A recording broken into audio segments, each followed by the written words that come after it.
Ibinago ni Pangulong Ferdinand R. Marcos Jr. ang komposisyon ng National Security Council. Layo nito na lalong mapatatag ang NSC na responsable sa paglalatag ng mga pulisiya para sa mas matatag na seguridad ng bansa. Yan ang sentro ng balita ni Gab Villegas.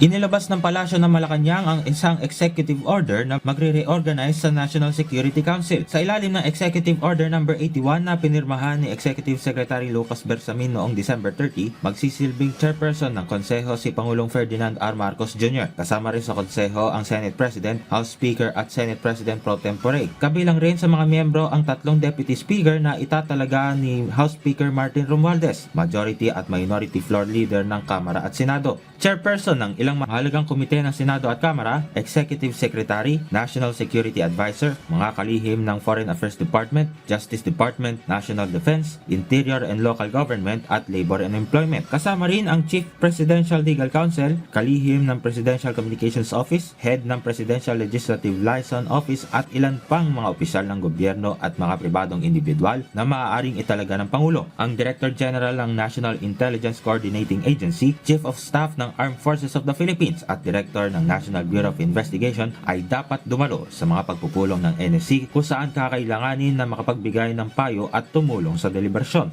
Imbitado ring lumahok sa pagpupulong ng NSC ang Governor ng Bangko Sentral ng Pilipinas. Magkakaroon rin ng pagbabago sa komposisyon ng NSC Executive Committee kung saan ito ay binubuo ng Pangulo bilang Chairperson, Executive Secretary, Senate President o kanyang kinatawan, House Speaker o kanyang kinatawan, National Security Advisor, mga kalihim ng Foreign Affairs Department, Justice Department, National Defense, Interior and Local Government at iba pang miyembro at advisor na itatalaga ng Pangulo. Sa isang pahayag, sinabi ni Executive Secretary Lucas Bersamin na sa ngayon ay hindi maituturing na may kaugnayan sa mga responsibilidad ng pagiging kasapi ng NSC ang pangalawang Pangulo. Gayunman, may kapangyarihan pa rin ng Pangulo na magdagdag ng mga kasapi o mga advisor ng NSC sa ilalim ng nasabing Executive Order. Ayon naman kay National Security Advisor Eduardo Año, ilang mga nagdaang Pangulo na rin ang nag-utos na baguhin ang komposisyon ng NSC para tugunan ang mga pangangailangan ng Pangulo at ng nagbabagong panahon. Layunin ng reorganization ang pausahin ang pagbabalangkas ng mga patakarang may kaugnayan sa pambansang seguridad upang ang mga aksyon at desisyon ng Pangulo tungkol dito ay nakasalalay sa tamang payo at tumpak na impormasyon at nakabatay din ito sa pangangailangan para sa napapanahon at magkakaugnay na aksyon upang matugunan ang kasalukuyan at umuusbong ng mga banta sa pambansang seguridad. Gab Villegas para sa Pambansang TV sa Bagong Pilipinas.